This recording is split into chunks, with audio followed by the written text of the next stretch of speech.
All right, and then the last talk on this track is with Cathy, Aronson, who's going to be talking about best current operational practices and how to deal with them in the RFC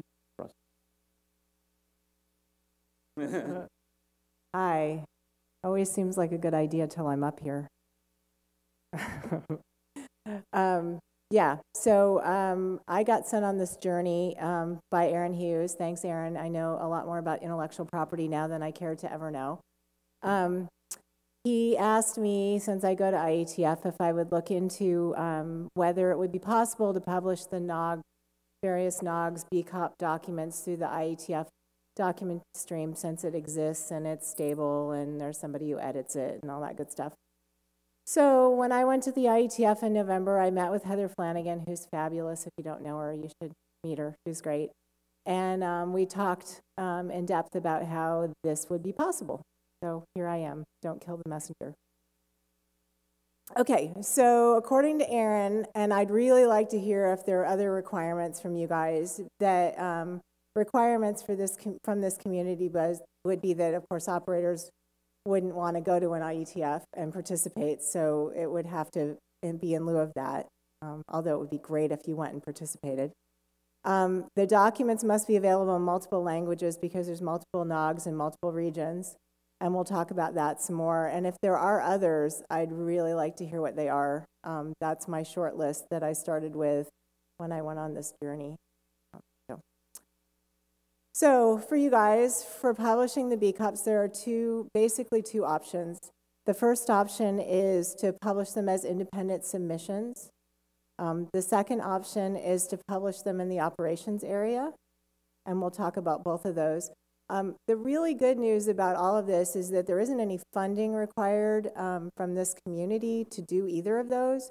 The only funding would be required to do translations. So and I would imagine that if another NOG in another country publishes in another language, they'd have to be translated to English before they could go through this process, which wouldn't be a bad thing anyway. And of course, they could be translated in the other direction from English to other languages, and that wouldn't be required. But you know, the IETF review process all happens in English. So independent submissions. Like I said, them to go through the IETF track, they need to be in English, but they could start out in whatever language you wanted. If they were to be translated, there would be money required for that. Then the independent submission stream, so the documents aren't actually put together in the IETF process, so you as a community would come up with a boilerplate that would go with the document, every document that says this is how it's produced, this is where it's produced, this is who you talk to. And we'll talk, I'll show you an example of that on my next slide. The IESG review process is only to make sure a couple of things. One, it doesn't conflict with existing IETF work. And then the RFC editor also just, you know, reads it and edits it, which she did to my slides even, which was really pretty helpful. My grammar got a lot better. If any of you are going to be at Apricot in March, Heather will also be presenting this similar presentation because the RFEDS folks are looking at doing the same sort of thing with their documents, and they're still in a decision mode about whether to use it as an independent submission or, as we'll talk about, the regular RFC process. So the boilerplate that would go into an independent submission, this is an example of it, and I won't belabor the point, but basically there's a link to it. It talks about how the document is produced in a little bit of detail and where it came from and all that sort of stuff. So if you were to create documents in the operations area, which I think is probably the best way to go, you don't actually have to have a meeting at an IETF meeting. It can be a working group that meets completely at network operators groups. Doesn't have to meet at an IETF, which I didn't know when I started this little journey of mine. And I think that if they were published in the operations area, I think that there'd be a lot more cross-pollination between the operations at the IETF and the operations of you guys. The other question about just to step back a second, the independent submission track is that if the IESG determines that what you're writing conflicts with something that's going on in the IETF, then it's no longer an independent submission and it ends up in this process anyway. And I'm not entirely sure how many of those that would happen. I know we do have Joel here, he's an AD, he might be able to speak to that because he's familiar with BCOPs and familiar with IETF. Anyway, let's see. The IETF standard operations stream would also require a lot more review, the standard review process and last call and stuff that goes through regular IETF RFCs. So more people will be reading the documents, and possibly it would take more time to reach consensus. So there's good points and bad points to the operations area part. Okay, so this is super fun stuff, huh? Intellectual property considerations. So there's a bunch of links in here, and I probably won't go into a lot of it, but the IETF trust gets certain rights with these documents, and a lot of that has to do with the fact that the RFC stream, the working groups have to be able to take the document, generate a new document, and spit out a new version. And in order to do that, you have to have rights, copyright rights, and rights to edit and all that, derivative works and all that sort of stuff. So there's a lot of rights that these documents would get, the trust would get for these documents. This is a little blurb about it, what the IETF would get, licenses and stuff for the document. Okay, so as an independent submission, a document could only be informational or experimental, not a regular RFC or even a best common practice RFC, which, it might be kind of good if the NANOG documents were best common practices on an internet standard scale. That might be interesting. Unless derivative works, so a derivative work is like if you take a photograph and you make a painting, or you take an RFC, you take some of the content, you make a new RFC that has new content, new copyrightable content, but it's got some of the original content. That would be a derivative work. There are certain rules. They can be created outside of the IETF process, where if it's a RFC in the regular process, it can be, it has to be within the IETF process.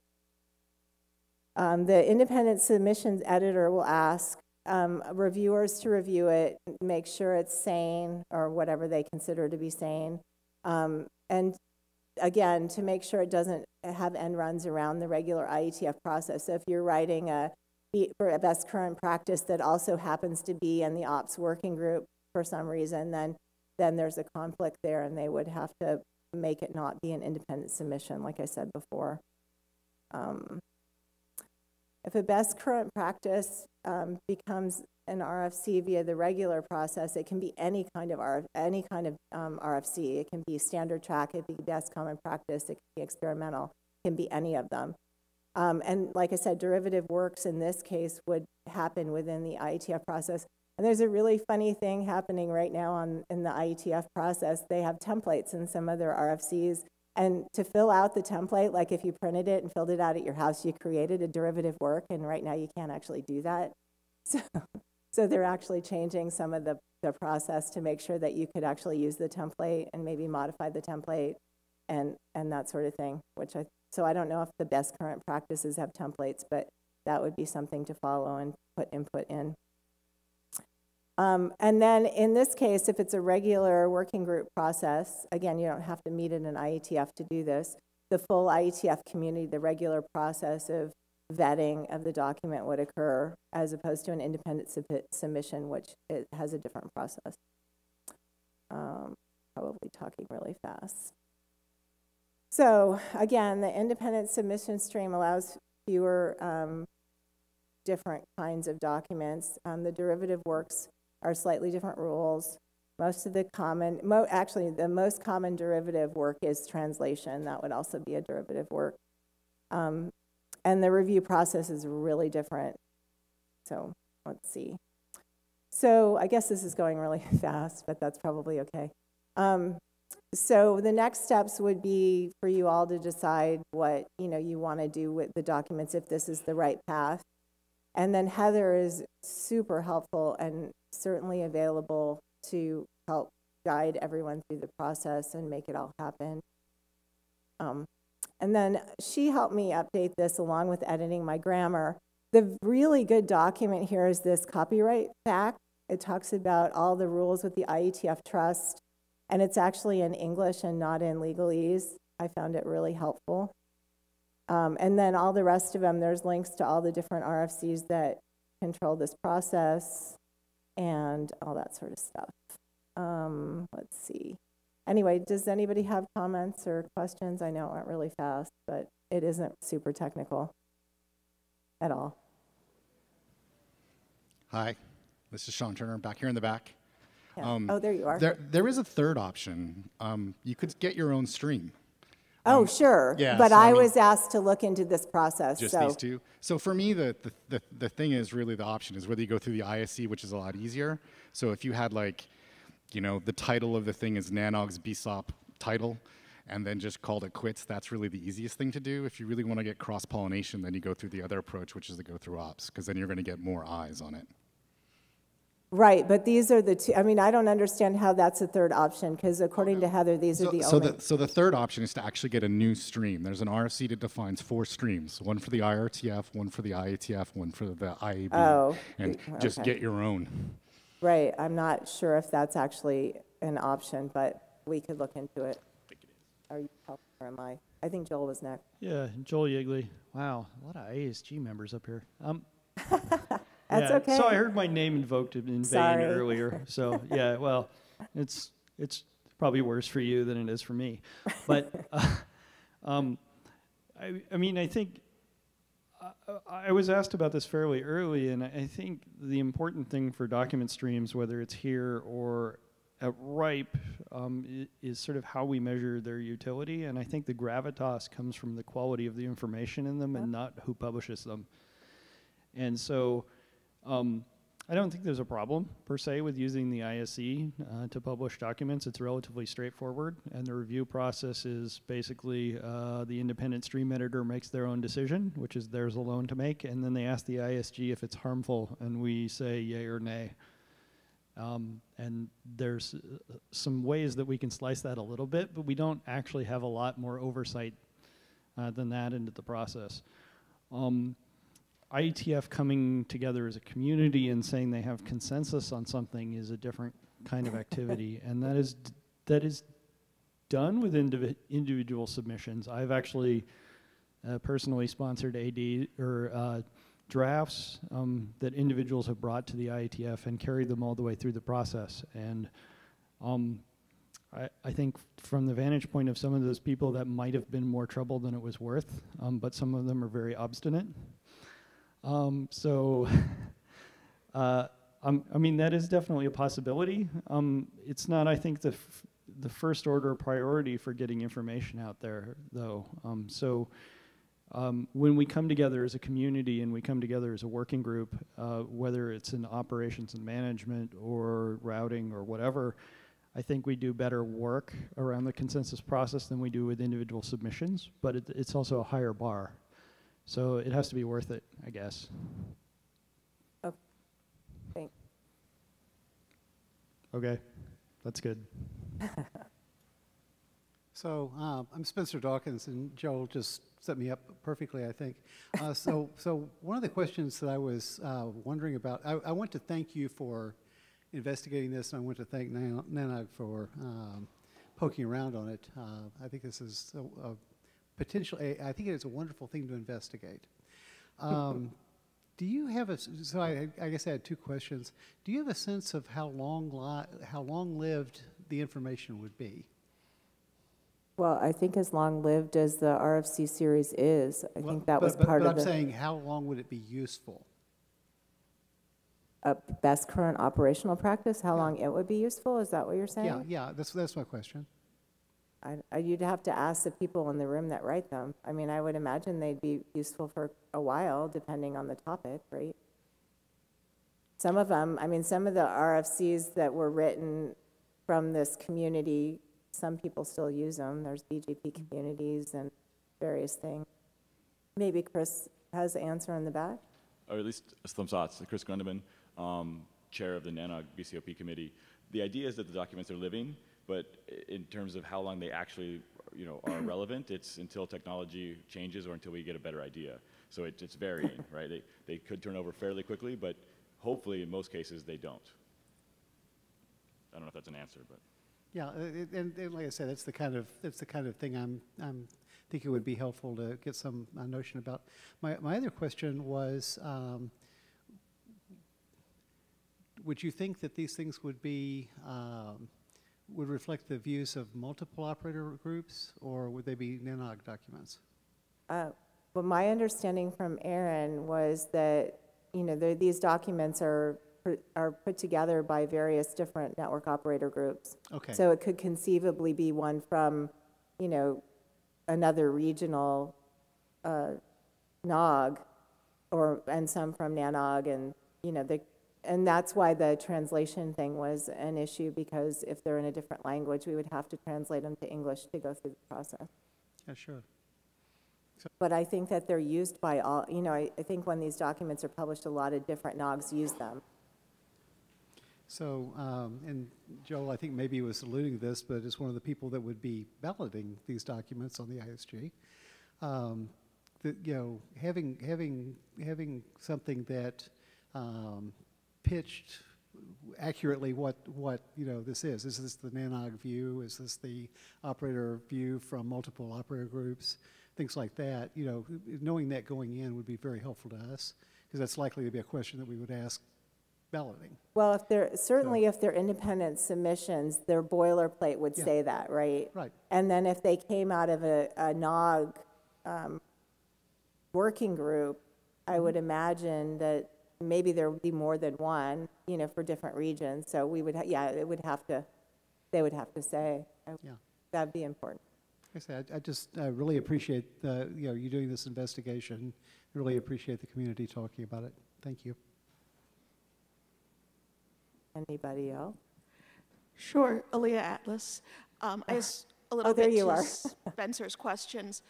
Also, I think what's different, there's a real difference between the ISE stream and a working group, and the difference that y'all talked about, it's the consensus-based. If we're looking at BCPs coming from multiple operator groups, how do you get consensus about them? Do you publish multiple conflicting ones? Do you want to see one where there's agreement? What fora would that agreement be formed in? And if you have a working group, that would give a place to do it, but then it's going to be harder to have, it might be harder to have separate overlapping ones, right? You're going to have a discussion of why do we need these multiple, can we combine them, and so on. So, and of course, if a BCP is going to be useful for 1 year, that's very different from it being useful for 5 or 10 or 15 years, right, in terms of how much effort's worth doing the reconciliation.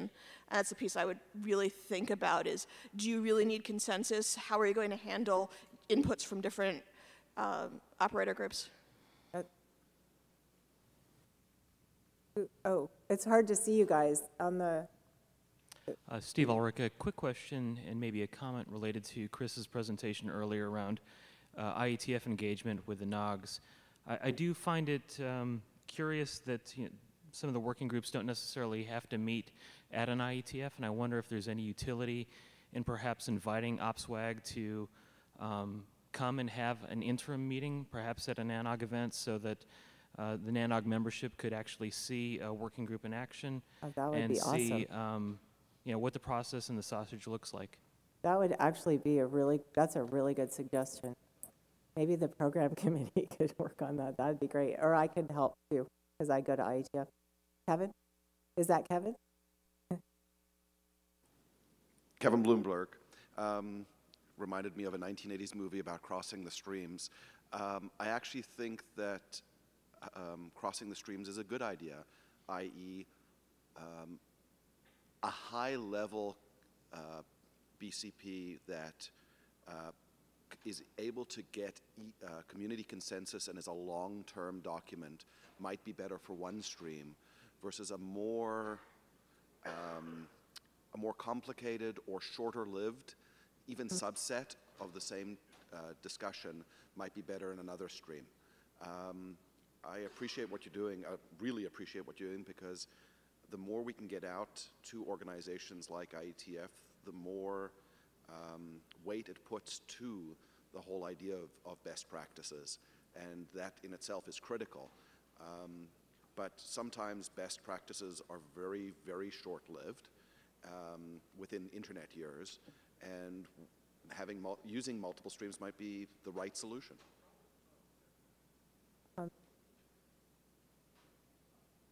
Is that Mike? You need a mic. There it is. Now it's on. Mike Sinatra, ESNet. Some working groups in the IETF have already done coincidental meetings with NANOG. They're not on site. They're usually in the same town, but they're maybe a few blocks away. But the CIDR working group did that a couple of times, I think.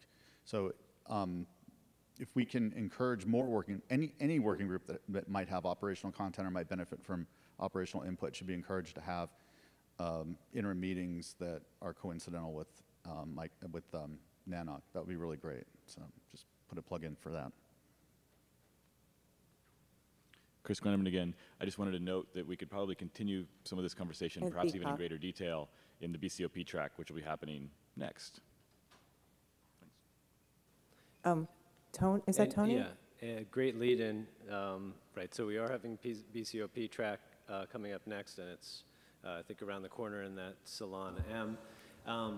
But just so, you know, in case people haven't sort of picked up on why should I care about this, I mean, some of the other people alluded to it, but part of it is to give credibility to our maturity as a professional organization, and the multi-stakeholder governance model that most in this arena seem to hold dear is to give credibility to our ability to manage our own affairs and you know, produce consensus-based documents about how we operate, so that ITU or, you know, sort of other kinds of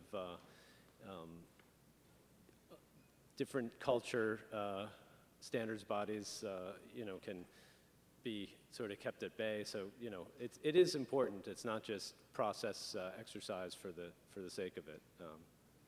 That's my 2 cents. And I just want to have the one comment to the program committee. So the first time I presented at a NANOG, I had an overhead projector and plastic transparencies. And there's like a clock and screens. It's pretty awesome up here. Anyway, that's cool. Thanks. Cool. And just to pitch on this side also, if some of you are curious about actually jumping to the other side and seeing what's going on with the IETF or what is involved and what isn't necessary, there's also a volunteer table out in the lobby, and there will be folks staffing at all the breaks, so go ahead and come by with your questions of what is involved, should you, how can you help, all the rest of it. All right, and thank you very much, Cathy. Any other questions before we...